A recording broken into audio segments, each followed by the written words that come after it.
अज़ीज़ तलबा अस्सलामु अलैकुम। मैं उबैदुर रहमान CMM लेक्चर से आपसे मुखातिब हूँ। आज हम साले दिवम के सबक नंबर 6 पहली फ़तह को पढ़ेंगे। जैसा कि तलबा आपको मालूम है कि हमने इस सबक की तकसीम निसाबी सफ़ात के हवाले से की है और इसी तरह ये लेक्चर 2 हिस्सों पर मुश्तमिल है। पहले हिस्से में हम मुसन्निफ़ का तारुफ़, सबक का तारुफ़, सबक के अहम नुकात का ज़िक्र करेंगे और दूसरे हिस्से में इसके तशरीही नुकात को देखेंगे। सबक पहली फ़तह के मुसन्निफ़ हैं नसीम हिजाज़ी। नसीम हिजाज़ी का असल नाम मोहम्मद शरीफ।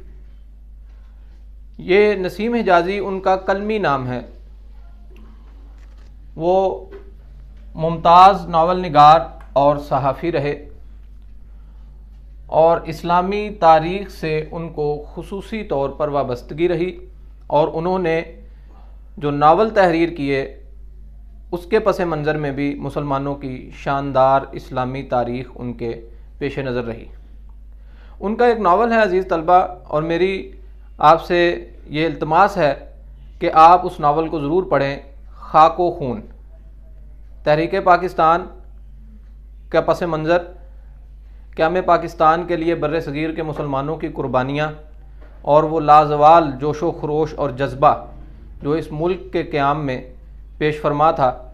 इस नावल को पढ़ने से एक तालिब इल्म के ज़हन में इस मुल्क की अज़मत, इस मुल्क से मोहब्बत का जज्बा ज़रूर पैदा होगा और उनके दिलो दिमाग में नज़रिया पाकिस्तान रासिख़ हो जाएगा। सबक के तारुफ़ में मुसलमानों का शानदार माजी। जो कौमें अपने माजी को भुला देती हैं वो कभी कामयाबियों की सीढ़ियां नहीं चढ़ सकती। अपने हीरोज़ को याद करना, उन्हें याद रखना, उनकी खिदमात और उनकी अज़मत को सलाम पेश करना अज़ीम कौमों की निशानी हुआ करती। मुसलमानों का जज्बा जिहाद, इसको हम इस सबक में ज़ेरे बहस लाएंगे। फ़तेह सिंध का पस मंज़र कि सिंध किस तरह हिंदुस्तान में इस्लामी हुकूमत के लिए उसने दरवाज़े का काम किया। सिंध को बाबुल इस्लाम भी इसीलिए कहा जाता है। मज़लूम की फ़रियाद, इस नुक्ते के तहत हम देखेंगे कि वो कौन से अवामिल थे जिनकी वजह से मोहम्मद बिन कासिम सिंध पर हमला आवर हुआ। सबक में जिहाद के लिए माली मुआवनत, मोहम्मद बिन कासिम की जंगी हिकमत अमली जिसने उसे एक अजीम जर्नैल के रूप में पेश किया, और आखिर में हम देखेंगे कि मुसलमानों और गैर मुस्लिमों की जंग में फ़र्क क्या है। अज़ीज़ तलबा, एक अहम MCQ ये भी पेपर में पूछा जा सकता है कि इस सबक का माखज़ क्या है। सबक पहली फ़तह का माखज़ क्या है, ये किस किताब से अखज़ किया गया है, किस किताब से माखूज़ है। नसीम हिजाज़ी के नावल मोहम्मद बिन कासिम से इस सबक को लिया गया है। इस नावल के 2 हिस्से हैं। दूसरे हिस्से का नाम है कमसिन और नौजवान सालार। उसके चौथे बाब का नाम पहली फ़तह है जो हमारे निसाब के सबक में शामिल किया गया है। आगे बढ़ने से पहले हम निसाबी सबक में इस नावल के जितने किरदार जिनका ज़िक्र आया है उनके नाम हमने अलग से यहाँ लिख दिए हैं। आपको उन किरदारों के ज़रिए बहुत से MCQs को याद करने में आसानी होगी। नावल का सबसे बड़ा और बुनियादी किरदार मोहम्मद बिन कासिम है। एक कम सिन सिपा सालार, इस्लामी तारीख़ का एक अजीम जर्नैल जो अपनी रवादारी, अपनी मुरव्वत और अपनी सखावत की वजह से और इसके साथ साथ उस जुर्रत और बहादुरी की वजह से इस्लामी तारीख़ में हमेशा याद रखा जाएगा।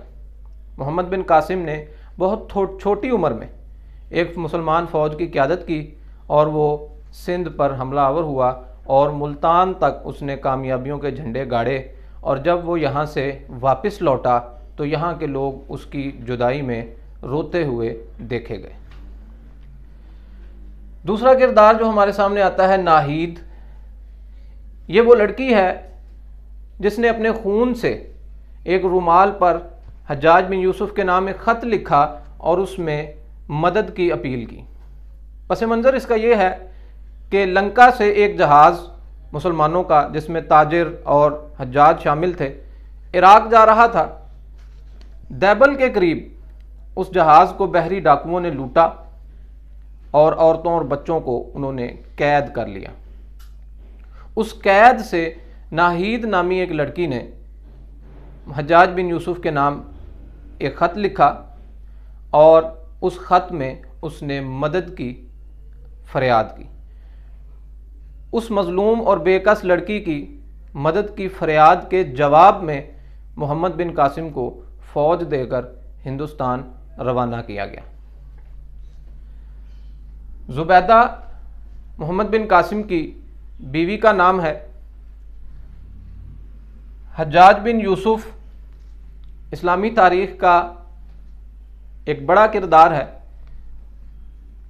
उनके हवाले से कुछ अच्छे काम भी इस्लामी तारीख़ में दर्ज हैं और कुछ ऐसे काम भी उनके हिस्से में आते हैं जो कि कुछ ज़्यादा काबिल फ़ख्र नहीं है।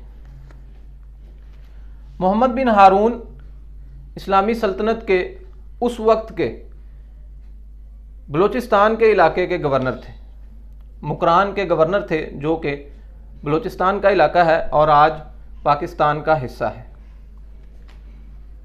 उबैदुल्लाह उस शख्स का नाम है जो उस वफ़द या डेलीगेशन का सरबरा था जिसे राजा दाहर के साथ बातचीत के लिए भेजा गया कि शायद जंग की नौबत ना आए और जंग से पहले ही नाहीद का जो मसला था उसको हल कर लिया जाए। लेकिन बदकिस्मती से ऐसा ना हो सका। उसे हम सबक में तशरीही नुकात के हवाले से देखेंगे। भीम सिंह राजा दाहर की फ़ौज का वो सिपा सालार जो मोहम्मद बिन कासिम के साथ मुकाबले के लिए मैदान में उतरा।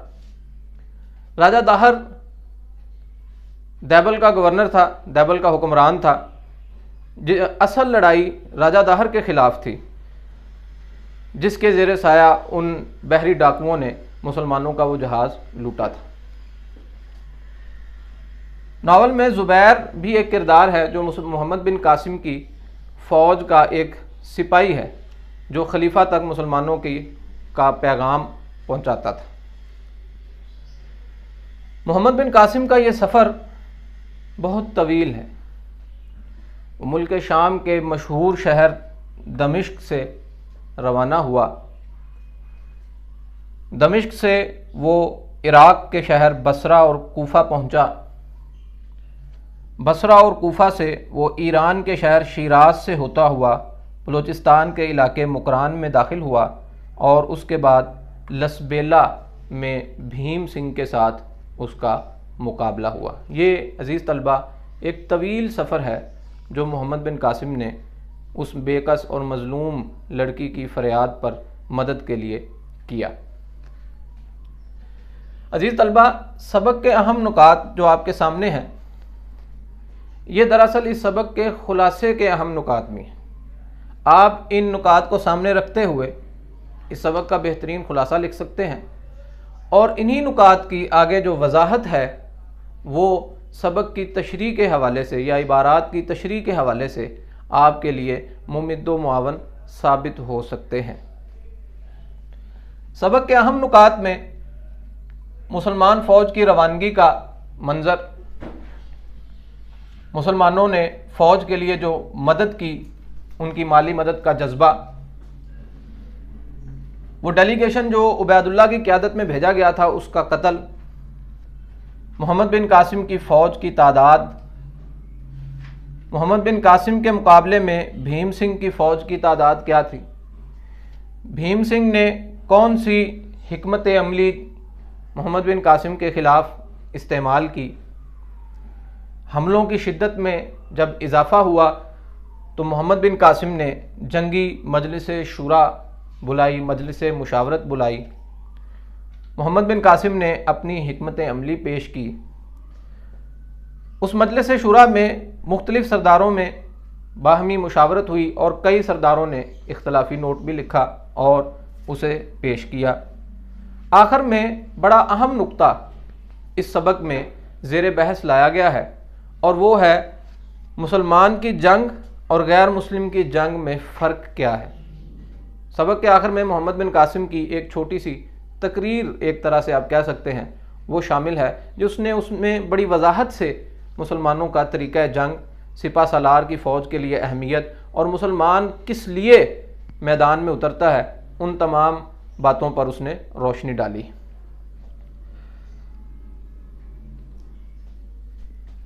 मोहम्मद बिन कासिम की फ़ौज दमिश्क से रवाना हुई।